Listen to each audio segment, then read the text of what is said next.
Hi guys.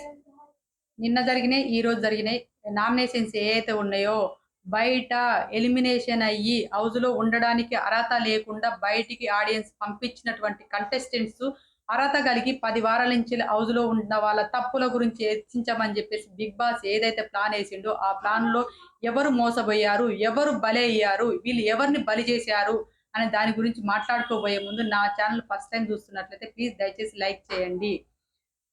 ఇప్పుడు నచ్చకపోతే డిస్లైక్లు కూడా చేసుకోండి. నేను కామెంట్ బాక్స్ కూడా ఓపెన్ చేసి పెడుతున్నాను. నా రివ్యూస్ కనుక నచ్చితే దాంట్లో ఒక కామెంట్ చేయండి. నచ్చకపోయినా కూడా ఏదైనా కామెంట్ చేయాలనిపిస్తే చేయండి. తప్పేం లేదు. బూతులు కూడా రాస్తే మీ విఘ్నతకే వదిలేస్తున్నా, రాసుకోండి. ఇక్కడ ఏంటంటే వాళ్ళు వచ్చిర్రు హౌస్లో. బిగ్ బాస్ ఏం చెప్పాడు, ఇప్పుడు ఏది మనకు నామినేషన్స్ అనేటివి ఒక ప్రాసెస్ ప్రకారంగా, ఒక పద్ధతి ప్రకారంగా ట్విస్టులతో జరుగుతాయి అని చెప్పడం జరిగింది. ఆ ట్విస్టులు ఏంటంటే పాత కంటెస్టెంట్స్ వచ్చి మిమ్మల్ని నామినేషన్ చేస్తారని చెప్పాడు. అప్పుడు నామినేషన్లో లైన్లో నిలబడినప్పుడు నబీలు వైట్ కార్డ్ ఎంట్రీస్ పక్కన ఉంటే నబీలు ఓజీ క్లైన్స్ పక్కన నిలబడడం జరిగింది. అంటే ఇన్ని రోజులు మన క్లైన్స్ కలిపినటువంటి బిగ్ బాసే విడిపో, నువ్వు ఓజీ క్లైన్ నెంబరు అని చెప్పేసి పక్క పెట్టడం జరిగింది. పక్క పెట్టిన తర్వాత అక్కడ పిలిచినటువంటి వాళ్ళను ఎలిమినేషన్ హౌజులో అర్హత లేని వాళ్ళని పిలిచాడు కదా. ఆ అర్హత లేని వాళ్ళు ఏ క్లైన్ చెందిన వాళ్ళు, పాత క్లైన్ ఓజీ క్లైన్స్ కి చెందిన వాళ్ళని పిలవడం జరిగింది. ఓజీ క్లైన్స్ వాళ్ళని పిలిచినప్పుడు వాళ్ళు కొత్తగా ఏది వైట్ కంట్రీస్కి వచ్చిన వాళ్ళు నామినేషన్ చేస్తే వెళ్ళిపోలేదు. ఓజీ క్లైన్స్ వాళ్ళు చేస్తేనే వెళ్ళిపోయిన వాళ్ళనే పిలిచిండు. వాళ్ళు తెలుసు ఎవరిని పిలిస్తే ఎవరిని నామినేషన్ చేస్తారు అనేది కూడా బిగ్ బాస్ కి తెలుసు. ఇక్కడ దెబ్బ కొట్టడం ఓజీ క్లైన్స్ వాళ్ళను 2 సార్లు, ఒక్కసారి కాదు 2 సార్లు దెబ్బ కొట్టిండు. వైట్ కార్డ్ ఎంట్రీస్కి వచ్చినప్పుడు కూడా వాళ్ళకి అన్యాయం జరిగింది. వచ్చిన వాళ్ళు వీళ్ళని నామినేషన్ చేసిర్రు. ఓజీ క్లైన్స్ వాళ్ళని ఇద్దరినే చేయడం జరిగింది. అప్పుడు మైబూబును గంగవనే చేసి చేయడం ఆప్షన్ ఇచ్చిండు, ఎక్కువ ఆప్షన్ లేదు.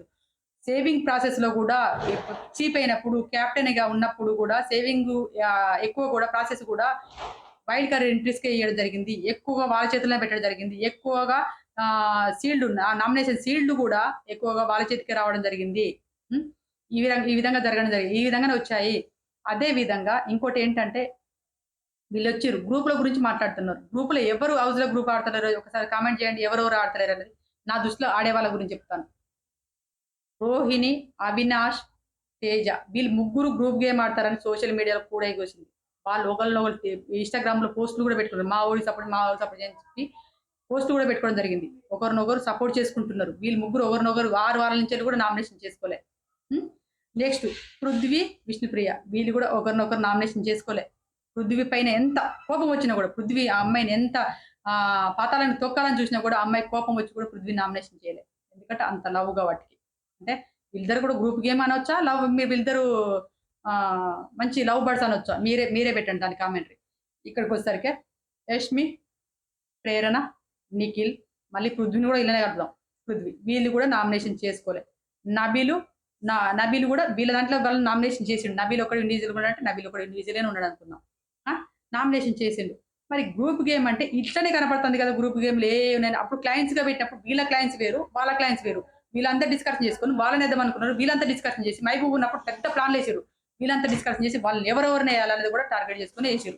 ఇక్కడ గ్రూప్ ఎందుకు నడవలేదు? బిగ్ బాస్ పెట్టిన ప్లాన్ ప్రకారమే గ్రూపులు నడిచినాయి కదా. బిగ్ బాస్ విడదీసినప్పుడే గ్రూపులు నడిచినాయి కదా. ఇంకా గ్రూప్ బిగ్ బాస్ తప్పు చేసిండు. వీళ్ళని క్లయింట్స్ గా విడదీసే తప్పు చేసిండు. ఇంతకుముందు సీజన్ లో లేదు ఇలా క్లయింట్స్ అని చెప్పేసి విడదీసే బిగ్ బాస్ తప్పు చేసిండు. మళ్ళీ ఇప్పుడు కలపాలంటే కలపలేకపోతుంది. కే బ్యాచ్, టీ బ్యాచ్ అని చెప్పేసి ఇక్కడ డివైడ్ జరిగిపోయింది. బిగ్ బాస్ చేసిన తప్పిదంలో జరిగింది. దాన్ని సర్దిద్దుకోవడం కోసం ఇప్పుడు పాత కంటెస్టెంట్స్ ఎలిమినేషన్ అయ్యే కంటెస్టెంట్స్ పిలవడం జరిగింది. వాళ్ళు వచ్చి కే బ్యాచ్ ని దెబ్బ కొట్టాలని ప్లాన్ ప్రకారమే పిలవడం జరిగింది. ఆ ప్లాన్ ప్రకారం సక్సెస్ అయింది బిగ్ బాస్. కానీ ఆడియన్స్ లో సక్సెస్ కాలే. ఎందుకంటే ఆడియన్స్ లో అందరికి తెలుసు బిగ్ బాస్ చేసిన ప్లాన్ ఏంటి, వాళ్ళని ఎందుకు దెబ్బ కొట్టాలనుకున్నాడు. వాళ్ళు ఇప్పుడు ఇంతవరకు నామినేషన్లు వస్తూనే ఉన్నారు. 12 వారాల నుంచి అంటే 11 వారాలు కూడా నామినేషన్ వచ్చిన వాళ్ళు, రెగ్యులర్ గా వచ్చిన వాళ్ళు కూడా ఉన్నారు. ఇంతవరకు వెళ్ళిపోలే. ఎందుకంటే వాళ్ళ ఆట తీరు నచ్చింది, వాళ్ళ మాట తీరు నచ్చింది. తెలుగు ఆడియన్స్ కూడా వాళ్ళ కనెక్ట్ అయ్యారు, ఓట్లు వేస్తున్నారు. ఇక్కడ కే బ్యాచ్ అని పోర్ట్రేట్ చేస్తున్నారు కదా.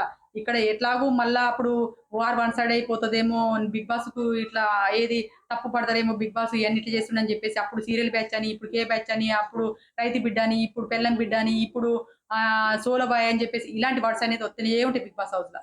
ఇలాంటివి వచ్చినప్పుడు ఇలాంటి వర్డ్స్ ను ఫుల్ స్టాప్ పెట్టాలనుకున్నాడు బిగ్ బాస్. ఏం ప్లాన్ వేసిండో తెలియదు. వాళ్ళందరూ నామినేషన్లకు రప్పియాలనుకున్నాడు. స్ట్రాంగ్ కంటెస్టెన్సీ నామినేషన్లకు రావడం జరిగింది. ఇప్పుడు వచ్చిన వాళ్ళు ఏం చేసారు, గ్రూపులు అన్నప్పుడు గ్రూపులలో కనపడతలేదా, ఎవరెవరిని నామినేషన్ చేసుకోవట్లేదు, ఎందుకు నామినేషన్ చేసుకోవట్లేదు. సోలో బాయ్ అయినటువంటి గౌతమ్‌కు సీల్డ్ ఉన్నప్పుడు ఎవరిని సేవ్ చేసిండు? ఎవరిని సేవ్ చేసిండు? వాళ్ళ క్లయింట్స్ మెంబర్‌నే సేవ్ చేసుకున్నాడా? వీళ్ళ క్లయింట్స్ మెంబర్ సేవ్ చేసిండా?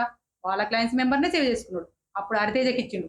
ఇంకొకసారి రోహిణి హౌస్‌లోకి ఎంటర్ అయినప్పుడు రోహిణి, గౌతమ్ గెలుచుకున్న సీల్డ్‌ను తన బెస్ట్ ఫ్రెండ్ అయినటువంటి పాత సీజన్‌లో ఎళ్ళినటువంటి ఇద్దరు కలిసి చేసినట్టు సీజన్‌లో నైని పావని ఇద్దరు కలిసిర్రు. నైని పావనికి సీల్డ్ ఇచ్చిండు. నైని పావనికి ఎందుకు ఇచ్చిండు మరి? అక్కడ గంగవ్వ పాపం గంగవ్వ ఉన్నది. ఆ! తర్వాత రోషిని అదే రోహిణి ఉంది గెలుచుకున్నటువంటి రోహిణి ఉన్నది. తర్వాత మన ఎవరు మహబూబ్ ఉన్నాడు. వీళ్ళందరికి ఎందుకిలా స్ట్రాంగ్ అనిపియలేవా? ఆడికొచ్చిన వాళ్ళు ఉండేవాళ్ళు ఉంటారు, పోయేవాళ్ళు పోతారు. నువ్వు అప్పుడు ఎందుకు ఇచ్చినావు? నీ ఫ్రెండిజం చూపించుకున్నావు గదా! నీ ఫ్రెండ్‌షిప్ అప్పుడు నీ ఫ్రెండ్‌షిప్ అనిపించింది. మరి నువ్వు ఫ్రెండ్స్‌నే సపోర్ట్ చేసుకున్నావు గదా! ఎవరి ఫ్రెండ్స్ అయినా కూడా తప్పులు కనపడితేనే గట్టిగా తప్పులు కనపడితేనే నామినేషన్ చేస్తారు. ఎందుకు నామినేషన్ చేస్తారు? ఆ అమ్మాయి ప్రేరణను నువ్వు నిఖిల్‌ని ఎందుకు నామినేషన్ చేయలే? నిఖిల్‌ని ఎందుకు నామినేషన్ చేయలే అంటే ఫ్రెండ్ కాబట్టికి చెప్పుకుంది. నిఖిలు వాటర్ ట్యాంక్‌లో ఆ అమ్మాయిని అగ్రెసివ్‌గా గుంజినప్పుడు నువ్వెందుకు నామినేషన్ చేయలేదనంటే ఆ అమ్మాయి బూత్ వర్డ్స్ మాట్లాడినందుకు నేను నామినేషన్ చేయలేదు. నేను నామినేషన్ చేసుంటే నన్ను అందరూ ఆడియన్స్ తు అని చెప్పేసి ఉంచి బయటికి నెట్టేస్తారు. ఎందుకంటే నేనే బూత్ మాట్లాడతా, నేనే ఆ అబ్బాయి పైన నామినేషన్ చేస్తే ఎలా ఉంటది? నన్ను ఆడియన్స్ ఎలా స్వీకరిస్తారు? తప్పు కదా! అందుకే చేయలేదండి అని చెప్పుకోవడం జరిగింది. అయినా వింటారా? వినరు. ఆదిత్య గారు అట్లనే చెప్పిండు. శేఖర్ భాష అట్లనే చెప్పిండు. శేఖర్ భాష గారు కూడా అదే విధంగా మాట్లాడారు. గ్రూప్ ఇప్పుడు శేఖర్ భాష ఇక్కడ ఇప్పుడు బయటికెళ్ళిన వాళ్ళందరూ ఏ లోపంతోనెళ్ళిర్రు? ఇప్పుడు ఎళ్ళిన సోనియా గారు ఏ లోపంతోనెళ్ళిర్రు? ఏదో నడుపుతుంది, ఏదో నడుపుతుంది. ఏ నడుపుతుందమ్మా అని చెప్పేసి చూస్తే ఏ నడుపుతుంది? ఒక అక్క, తమ్ముడు అని చెప్పి చిన్నోడు, పెద్దోడు అని సంకలాలు చేతులేసుకొని కూర్చోవడము. ఈ హగ్గులిచ్చుకోవడము, ఇట్లా అది అది సహించలేకనే గదా! అడల్ట్ కంటెంట్ అని జెప్పేసి ఈ విష్ణుప్రియ పైన బూతులు మాట్లాడినావు గదా! నువ్వున్నప్పుడు గూడా. నాగార్జున గారు గూడా క్లాస్ పీకడం జరిగింది గదా! నువ్వున్నప్పుడు జేసిందేంటిది? నువ్వు ఇంకా ఉండుంటే ఇంకెన్ని జేద్దువో? నువ్వున్నప్పుడు జేసిందేంది? ఆ! నువ్వున్నప్పుడు గూడా అదే పొజిషన్‌లో వచ్చినావు బయటికి. ఆడియన్స్ నచ్చకనే బయటికి పంపించిర్రు. ఇప్పుడు గూడా అంతే. ఎవరిదన్నా మాట తీరు ఏదన్నా నచ్చకపోతే బయటికి పంపించేసారు. దాన్ని పదే పదే చూసొచ్చి టార్గెట్ జేసినట్టుగా పదే పాడిందే పాడరా పాసుపనుల దాసరా అన్నట్టు చెప్పిందే చెప్పడం. హ్మ్. ఉరిగించంట తన కిందున్న నలుపు నెరగదంట. కానీ ఏదో చేస్తది. అదే దయ్యాలు వేదాలను వర్ణించినట్టుగానే ఇప్పుడు చెప్పడం జరుగుతుంది. అందరొచ్చేసి ఏదో ముకుమ్మడిగా కొత్త పాయింట్స్ ఏమైనా ఉన్నాయా? మనం గూడా జెప్తాం. వాళ్ళెళ్లి జెప్పాలనేది వేరే ఆడియన్స్ తీసుకెళ్ళి వాళ్ళ నామినేషన్ జేయన్నా గూడా వాళ్ళు ఫస్ట్ పుట్టుపురోత్తరం అన్నట్టుగా వాళ్ళ హౌస్‌లోకొచ్చిన కానించెల్లి గూడా చదివి నామినేషన్ జేయగలుగుతారు. కానీ ఇక్కడేందంటే వాళ్ళని ఎవరైతే బయటికెళ్ళగొట్టిర్రో ఓకే. మేము వెళ్ళిపోయినాం తెలుగు వాళ్ళం మేమందరం బయటకొచ్చాను. ఆళ్ళ కర్ణాటక వాళ్ళున్నారు గాబట్టికి వాళ్ళని టార్గెట్ జేసేసి వాళ్ళ బయటికి పంపించేద్దాం. ఆడదానికి శత్రువు. వీళ్ళని ఏసేసేయాలి. టార్గెట్ చేసేసేయాలి అని జెప్పేసి వెళ్ళినావు. నిఖిల్ పైన అదే విధంగా నిఖిల్‌తోనున్నప్పుడు తెలీదా? నిఖిల్ ఎలాంటి వాడో నీకు తెలీదా? నిఖిల్‌తోనున్నప్పుడు నువ్వు నువ్వు అదే హౌస్‌లో ఉండుంటే మా చిన్నోడా? పెద్దోడా? అన్నావు. ఇయాల నిఖిల్ పైన ఎలిగేషన్ చేసినావు. అదే విధంగా ఈ రోజైతే ఆ అమ్మాయి సీత నిఖిల్‌ని అనడం అయితే చాలా రాంగ్ అండి. రాంగ్ పోర్ట్రేట్ చేసింది. రాంగ్ అనిపించింది నాకైతే. ఏంటి ఆ అబ్బాయి పేషెన్స్‌తోని వినడం తప్పు. ఆ అబ్బాయి స్టాండ్ తీసుకోలేకపోతున్నాడు. నాకైతే బాధేసింది. ఆ అబ్బాయి ప్లేస్‌లో ఏ అబ్బాయి ఉన్నా కూడా తట్టుకోలేకపోయాడు. ఇదే సోలో బాయ్ అని చెప్తుండు. గౌతము ఏంది గౌతమ్‌ని ఏదో అన్నందుకే ఒక వర్డ్ ఏదో అనే కదా! గౌతమ్‌ను ఇన్‌మెచ్యూరా? ఇరిటేషన్ తెప్పిస్తాడు ఏదో సంథింగ్ ప్రేరణ అన్నందుకే దానికే స్టాండ్ అయ్యి రచ్చ చేసేసింది. ఇదే ఈ అబ్బాయి ఆ ప్లేస్‌లో ఉండుంటే ఇయాల సోనియా గాదు గదా! హౌస్‌లోకొచ్చిన ఎవరైతే నామినేషన్ జేయడానికి వచ్చిర్రో వాళ్ళందరి పైన అగ్రెస్ అయ్యేటోడు. వీళ్ళందరూ గూడా ఆడియన్స్ గూడా చూసినవా అని గౌతమ్ సపోర్ట్ జేసేటోళ్ళు. ఎందుకు సపోర్ట్ జేత్తారంటే అతను తెలుగు అబ్బాయి అని ఒక కోణంలో తెలుగైతేంది, కన్నడ అయితేంది అండి. ఆ అబ్బాయి చేసిన తప్పేంటి? కొన్ని తప్పులు అబ్బాయి ఉన్నా గూడా అమ్మాయిలు గూడా తప్పే గదా! అమ్మాయిలు అబ్బాయితో మూవ్ అయినప్పుడు ఇంకా అతను చెప్పట్లేడు. గట్టిగా చెప్పి రివర్స్ అయ్యుంటే రివర్స్ గేరేసుంటే అప్పుడెలా ఉండేది? ఆ అబ్బాయి దేనికి ఆయన సైలెంట్‌గా ఉండిపోవడం, ఆ అబ్బాయి మనసులో బాధపడడం, బాధేసింది చూస్తుంటే. బాధగా అనిపించింది. ఒక్క రాయి గదండీ! అమ్మాయిలను వాడుకోవడం ఏంది? అసభ్యకరంగా మాట్లాడుతున్నారు. అసభ్యకరంగా. అమ్మాయిలను వాడుకుంటుండు, పైకొస్తున్నాడు. అమ్మాయిలను వాడుకోవడం ఏంటి? నాకు అర్థం కావట్లేదు. ఏ అమ్మాయిలను వాడుకుంటుండు? హౌస్‌లో బయట చూసొచ్చి ఏంటి ఇదా తొక్కడం? ఆ! అసలు ఏం అర్థం అవ్వలేదు. నాకైతే అయన్నీ రాంగ్ అనిపించినాయి. నాకు అబ్బాయి అసలు ఇలాంటి ఎలిగేషన్స్ చేయడం అనేది తప్పు. యష్మి 100% తప్పు చేసింది. యష్మియే హోప్స్ పెట్టుకుంది. ఆ అబ్బాయి చెప్తూనే ఉన్నాడు. కానీ గట్టిగా చెప్పలేకపోయిండు. ఆ అబ్బాయి చెప్పిండు గట్టిగా చెప్పలేకపోయిండు. బుగ్గ గిల్లేది ఏదైతే ఉందో ఆ అమ్మాయిని అగ్గించుకునే విధానం ఏదైతే ఉందో అదైతే ఆ అమ్మాయిని మరి ఆ అమ్మాయి ఇంప్రెస్ అయ్యి ముందుకెళ్ళడం జరిగిందా ఏదో తెలీదు. ఆ అబ్బాయి చెప్పలేకపోయిండు. ఆ అబ్బాయిది కూడా తప్పే ఉంది. కానీ వీళ్ళు ఆ అమ్మాయి సీత వచ్చి చెప్పినప్పుడు ఆ అబ్బాయిని టార్గెట్ చేసినట్టుగా యష్మి మాట్లాడడం అనేది తప్పు. ఫ్లిప్పర్ అవ్వడం తప్పే. నాకైతే అది కరెక్ట్ కాదనిపించింది. ఇక్కడొచ్చేసి ప్రేరణ రోహిణికి ఇయ్యకపోవడం అనేది తప్పు. తప్పు అని చెప్పేసి వచ్చిన పేరెంట్స్ చెప్తున్నారు. వచ్చిన వాళ్ళందరూ చెప్తున్నారు. అందరూ చెప్తూనే ఉన్నారు. మళ్ళీ మీరు చెప్పి దెబ్బ మీద దెబ్బ ఆడియన్స్‌గా మేము కూడా చూస్తూనే ఉన్నాం. ఆడియన్స్ చూసేవాళ్ళున్నారు. ఆడియన్స్ అందరికి తెలుసు. మీరు ఎత్తి పొడిచి అందరిని ఒక ఏమంటారు? ఇది మీ క్యారెక్టర్ అసెస్‌మెంట్ చేస్తున్నారు. ఇది మీ క్యారెక్టర్ అన్నట్టుగా చేయడానికెళ్ళిరనిపించింది. మీరు హౌస్‌లో ఉన్నప్పుడు చేసిందేంది? సీత హౌస్‌లో ఉన్నప్పుడు అట్టర్ ఫ్లాపు, చీప్‌గా పేరొచ్చింది సీతకి. ఫెయిల్ అయిపోయింది అనొచ్చింది. ఇప్పుడు అడల్ట్ కంటెంట్ అని చెప్పేసి సోనియా పైన కూడా ఎలిగేషన్స్ వచ్చినాయి. బయటికొచ్చినంక సంకలు చేసి ఎందుకేసినావు? ఎదురుమల చెయ్యి ఎందుకేసుకున్నావు? అగ్గులు ఎందుకిచ్చినావు? అని చెప్పేసి క్వెషన్‌లు చేసిన వాళ్ళు కూడా ఉన్నారు. అదే సోనియా పైన. ఎవరు చేయలేదు. ఆ! ఇంకా ఇలా మాట్లాడుకుంటూ పోతే ప్రతి ఒక్కరి మీద ప్రతి ఒక్క తప్పులే ఉన్నాయి. మన మణికంఠ ఉన్నాడు. మణికంఠ చేసినది ఏంటిది?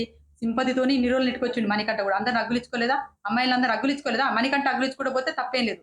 మణికంఠలో ఏది లేదు. ఏది కనపడతలేదు. ఆ! ఇలా ప్రతి ఒక్కరిలో ఒక తప్పులున్నాక మీరొచ్చేసి అక్కడ చెప్పడం అనేది అదే తప్పు. అరే! మీరు నా ఫ్రెండ్‌గా చెప్తున్నారా? నువ్వు తప్పులు ఇయున్నాయి. ఇయి మార్చుకో. ఇది జేసుకో అని చెప్పేసుంటే బాగుండు. వాళ్ళ పైనకి అగ్రెసివ్‌గెళ్ళేసి ఇలా మాట్లాడడం అనేది, రూడ్‌గా మాట్లాడడం అనేది నాకు కరెక్ట్‌గా అనిపించింది. మీకెలా అనిపించిందని కామెంట్ చేయండి. బిగ్ బాస్ ప్లాన్ ప్రకారమే వాళ్ళ దాంట్లో నామినేషన్స్ అందరిని తీసుకురావాలి. అందరిలో పంపియాలనే ఉద్దేశ్యంతో తీసుకొచ్చాడు. బిగ్ బాస్ ఏందన్నా ఇక్కడేంటంటే మనమే ఉన్నామండి. బెంగుళూరుకెళ్ళినామో, లేకపోతే ఎక్కడో చెన్నైకెళ్ళినామో, అక్కడ జాబులు జేస్తున్నాం. జాబులు జేస్తున్నప్పుడు ఒక తెలుగు వాళ్ళు పరిచయమయ్యారనుకో, మన దాంట్లో మన డిపార్ట్‌మెంట్‌లో జేస్తున్నారనుకో, వాళ్ళకి మనకు తెలియకుండా కమ్యూనికేషన్ పెరిగిపోతది. వాళ్ళకి మనం తెలియకుండానే కనెక్ట్ అయితాం. అదే విధంగా అక్కడ గూడా అంతే. ఎవ్వరికి తెలియకుండానే కనెక్ట్ అయితారు. ఇప్పుడు ఆ ఏరియా నుంచి వచ్చిరనంగానే తెలియకుండానే కనెక్ట్ అయిపోయారు. తప్ప తప్పేం లేదు. ఎందుకు తప్పది? ఇప్పుడు తెలుగోళ్ళు కరెక్ట్ అయినట్టుగా హిందోళ్ళన్నప్పుడు కొంచెం కమ్యూనికేషన్ అనేది పెరిగి కన్నడ అనేసరికి వాళ్ళకి నువ్వు ఆ ఏరియా నుంచి వచ్చినావు. ఓకే. అని చెప్పి అక్కడ అయ్యిర్రు. బిగ్ బాస్ వాళ్ళని తీసుకురావడం తప్పు చేసిండు. వాళ్ళు ఏ పాపం చేసిరని హౌస్‌లో ఫస్ట్ వీక్ నుంచెల్లి ఇప్పటి వరకు వాళ్ళు నిగ్గుకొస్తూనే ఉన్నారు. వాళ్ళకి బయట ఏం జరుగుతుంది? ఇలా కే బ్యాచ్, టీ బ్యాచ్ అని చెప్పేసి వెరివేషన్ చూపిస్తున్నారన్నది వాళ్ళకి కూడా తెలీదు పాపం. వాళ్ళు ఆట ఆడుకుంటూ పోతున్నారు. వాళ్ళ ఆట తీరు నచ్చితేనే ఓట్లేయండి. నచ్చకపోతే వాళ్ళని బయటికి పంపించండి. కానీ ఇలా టీ బ్యాచ్, కే బ్యాచ్ అని చెప్పి డిఫరెన్స్ అని చూడబాకండి. వాళ్ళ ఆట తీరును చూడండి. వాళ్ళు ఇప్పటివరకు ఎవరు కష్టపడుతున్నారు? ఎవరొస్తున్నారు? ఎంతవరకు కష్టపడుకుంటూ వచ్చినారు? మొదటి వారం నుంచి ఏందంటే ఒక డైలీ ఫోన్‌లు చూసినోళ్ళే ఫోన్ లేకపోతే 2 రోజులు ఉండలేము. మనకు పేషెన్స్ అనేది నశించిపోతుంటది. ఇంట్లో ఎవరైనా మనం కోపంగా బయట ఎక్కడైనా లొల్లి పెట్టుకొని వచ్చినా కూడా పిల్లల పైనో, ఇంట్లో ఉన్న వాళ్ళ పైనో చూపించడం జరుగుతది. పేషెన్స్ తట్టుకోలేము. అది అక్కడ వాళ్ళలో వాళ్ళే ఉండాలి. వాళ్ళున్నటువంటి గుంపులనే ఉండాలి. వాళ్ళున్నటువంటి 10 మందిలే మెదలాలి. ఎవరినో ఒకరు అనుకుంటారు. ఎవరో ఎమ్మటే మాట్లాడుకుంటారు. రైవల్‌రీ ఏడా కొనసాగిస్తారు? గొడవలైతేనే ఉంటాయి. కొద్దిసేపట్లో సార్ట్ ఔట్ చేసుకుంటారు. ఎందుకు చేసుకుంటారు? వాళ్ళతోనే ఉండాలి కదా! పొద్దొస్తాను. ఏమైనా టీవీ ఉందా? ఫోన్‌లున్నాయా? ఓళ్ళ కమ్యూనికేషన్ ఉందా? ఫోన్‌లలో మాట్లాడుకొని ఏమన్నా సార్ట్ ఔట్ చేసుకునేది ఉందా? లేదు కదా! వాళ్ళలోగా వాళ్ళు కాబట్టి ఎమ్మటే రైవల్‌రీ కొనసాగకుండా కమ్యూనికేషన్ మళ్ళీ ఫ్రెండ్స్‌గా అయిపోవడం జరుగుతుంటది. దీనికి గూడా గొడవ మళ్ళీ కలిసిపోతారు. చూసినవారా ఆళ్ళ గ్రూపిజం? అరే! చూసినవారా? అనేది తప్పండి. తప్పు. నా దృష్టిలో అది తప్పు. వాళ్ళు ఎవ్వరండి గ్రూప్ అంటారు. ఎవరు ఒక టైమ్ వచ్చినాక ఒకళ్ళకి గ్రూపులకి ఇయ్యరుగా కప్పు. ఒకరినొకరు నామినేషన్ చేసుకుంటారు కదా! అంతవరకు నాకు ఓపికలు లెవ్వు. గ్రూప్ అంటే ఎంత వరకొస్తది? ఏ గ్రూపు? ఎవరు గ్రూప్ ఆడతలేరో మీరు కామెంట్ చేయండి. ఎందుకు? ఆ! అదే తేజ గనక ఆడ నిలబడ్డప్పుడు కోడిగుడ్డేసినప్పుడు అవినాష్ కోడిగుడ్డు కోసం, రోహిణి కోడిగుడ్డు కోసం ఎందుకు కొట్లాడిండు? రోహిణి గూడా అవినాష్ కోడిగుడ్డు ఎయొద్దని ఎందుకు కొట్లాడింది? ఫ్రెండ్ అనే గదా! ఎవ్వరైనా ఫ్రెండ్ కోసం నిలబడతారు. స్టాండ్ తీసుకుంటారు. తప్పేం లేదు. గ్రూప్ అంటే ఒకరిని మనం టార్గెట్ చేద్దాం. మనిద్దరం కలిసి ఐటీ మొత్తం డిస్కషన్ చేసుకొని ఒకటి టార్గెట్ చేయడం గ్రూప్. మనం టార్గెట్ చేద్దాం అనుకున్నోళ్ళు గ్రూపు. కానీ టార్గెట్ చేసిర్రా? ఒకప్పుడు ఓజీ క్లాన్స్, రాయల్ క్లాన్స్ అని చెప్పేసి ఉన్నప్పుడు వీళ్ళు మాట్లాడుకున్నారు. వాళ్ళు కూడా మాట్లాడుకోవడం జరిగింది తప్ప, ఎక్కడ ఏ గ్రూప్ డిస్కషన్ జరగలేదు. తర్వాత మళ్ళీ కలిపినంక, మళ్ళీ ఈ రోజు నామినేషన్‌లో బిగ్ బాస్ మళ్ళీ విడగొట్టడం జరిగింది. వైల్డ్ కార్డ్ ఎంట్రీస్ పక్కన ఉన్నటువంటి నబిల్‌ను, ఓజీ క్లాన్స్ పక్కన నిలబడు. వచ్చేవాళ్ళు ఓజీ క్లాన్స్ మిమ్మల్నే టార్గెట్ చేస్తారు. మీతోనే నామినేషన్ చేయమని చెప్పేసి తూలినా, మీ పైననే నామినేషన్ చేయడం జరుగుతది. మీరు డిపెండ్ చేసుకోండి అని చెప్పేది జరిగింది. ఎవ్వరండి బయట చూసొచ్చినాం అంటే ఏం డిపెండ్ చేసుకుంటారు? అటు రోజు చేసే తప్పులే. కొత్తగా ఏమున్నాయి? ఇదే అండి. మీరు గూడా జడ్జ్ చేయగలరు. ఎవరో రివ్యూవర్ చెప్తే రివ్యూవర్ల మాటలు విని ఇంప్రెస్ అయ్యి వాళ్ళకు పెయిడ్ రివ్యూవర్లుంటారు. వాళ్ళని టార్గెట్ చేసినట్టుగానే మాట్లాడుతుంటారు. వన్ వే ఒకళ్ళు నచ్చిర్రా డబ్బులు వాళ్ళ వల్ల వస్తున్నాయి మనకు. ఒకడు ఫేమస్ అయ్యిరంటే ఆ ఫేమస్ అతని గురించే మాట్లాడాలే. అతనికి ఎగ్నెస్ట్‌గా ఉన్న వాళ్ళందరూ ఎగ్నెస్ట్‌గా ఉన్న వాళ్ళందరూ ఫేమస్ ఉన్నోళ్ళకి ఎక్కువ ఫ్యాన్స్ ఫాలో ఉంటది గదా!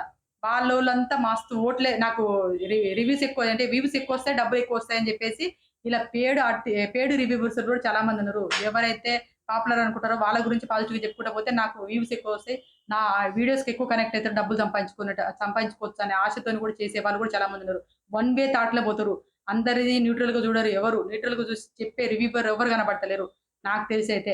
ఒక ఆదిరెడ్డి గారొక్కరే నాకు తెలిసి కరెక్ట్ చెప్తున్నట్టు అనిపించింది. మిగతా వాళ్ళు ఎక్కడో ఫారెన్‌లో ఉండి డబ్బులు సంపాదించుకునే వాళ్ళు కూడా ఉన్నారు. ఆడదానికి శత్రువు అనేటోళ్ళు కూడా ఉన్నారు. ఇలా చాలా మంది ఉన్నారండి. ఏం చెప్తాం. ఇది నా రివ్యూస్ అండి. నచ్చితేనే లైక్ చేయండి. నచ్చకపోతే డిస్‌లైక్ కొట్టుకోండి. నాకు వచ్చేది లేదు, ఒరిగేది లేదు. నాకు ఈ ఛానెల్‌లో రూపాయి కూడా రాదు. కావాలంటే స్క్రీన్‌షాట్ చేసి కూడా చూపిస్తా మీకు. ఒకరోజు పెడతాను.